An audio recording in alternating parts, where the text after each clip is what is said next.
Chapter 4, Modernity's three sources of civilizational authority: Christianity, the Enlightenment, and Romanticism. The proliferation of boundary transgressions and social experiments in Western Europe from the High Middle Ages to the Renaissance and Reformation would have profound consequences, and one of them was the eventual creation of a new culture, modernity. Unique among civilizations, the modern West gave rise to and cultivated multiple sources of civilizational authority. Three very different operating systems, Christianity, Enlightenment, and Romanticism, would eventually coexist and compete for the European mind. America came into the picture precisely when Europeans were bringing these three sources of authority across the Atlantic. And by the late 18th century, our nation was on track to become the first great modern nation, an extremely diverse one at that.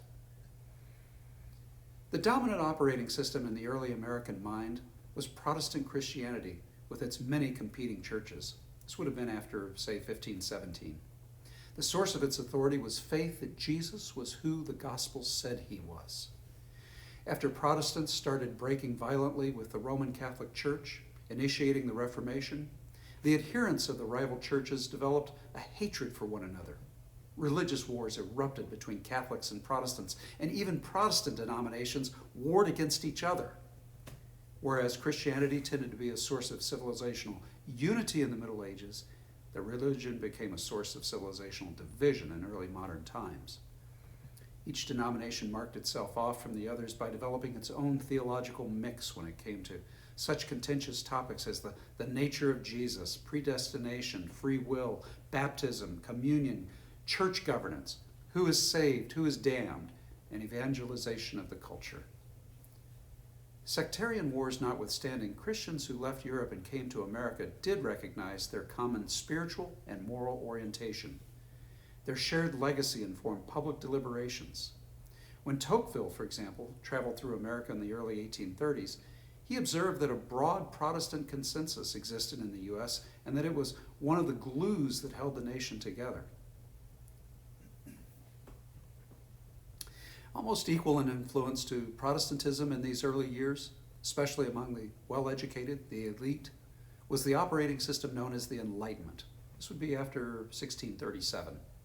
Its sources of authority were natural law, natural reason, and science. The Enlightenment arose in reaction to generations of demoralizing wars of religion that were ravaging Europe. No greater absurdity could be imagined than that of Christians killing Christians over who had the better confession of faith. The men and women of the Enlightenment were convinced that there had to be a better way, yet their movement was hardly a uniform one. The Enlightenment came to America's shores from various European sources, mostly in Scotland, England, and France. Its preoccupations were familiar to the founding generation: rational discourse, peaceful coexistence, civilizational progress, the symmetrical beauty of nature, and the mechanical balances and counterweights in a constitution.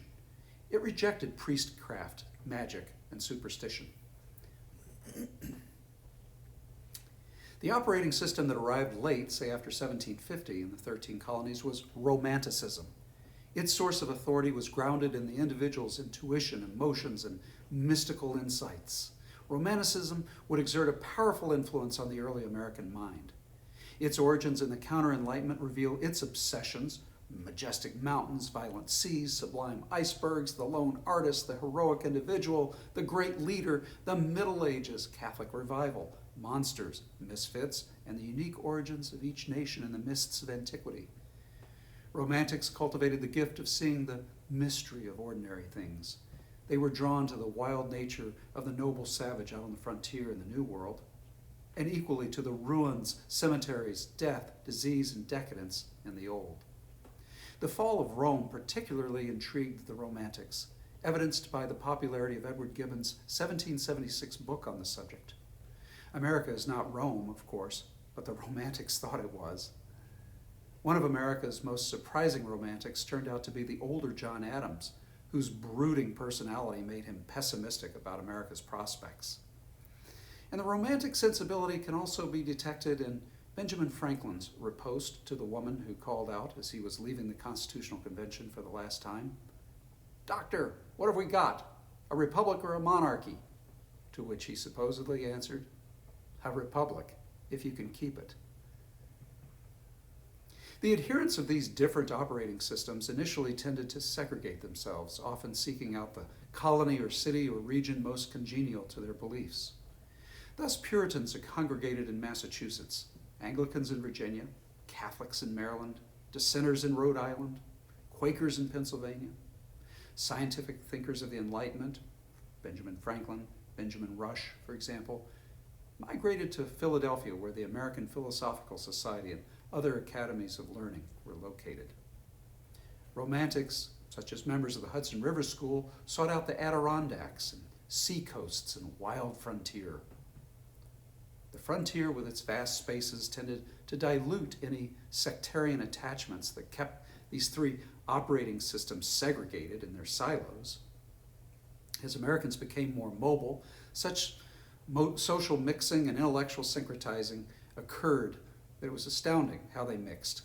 As time passed, most of the elite in the Middle West and on the East Coast saw no incompatibility in attending church, hearing lectures about the latest scientific theories, and viewing paintings in which the fall of Rome loomed large. Many Americans were thus defining what it was to be modern. Americans held the three poles, Christian faith, Enlightenment reason, and romantic feeling, in a workable tension with one another. Not perfectly, but it was workable. It gave the American mind a common spiritual and moral framework in which to think about most issues, but not all issues. Any consensus building in early America was on behalf of a minority of the population, white, Protestant, property-owning males. The majority of the people were left out or left behind.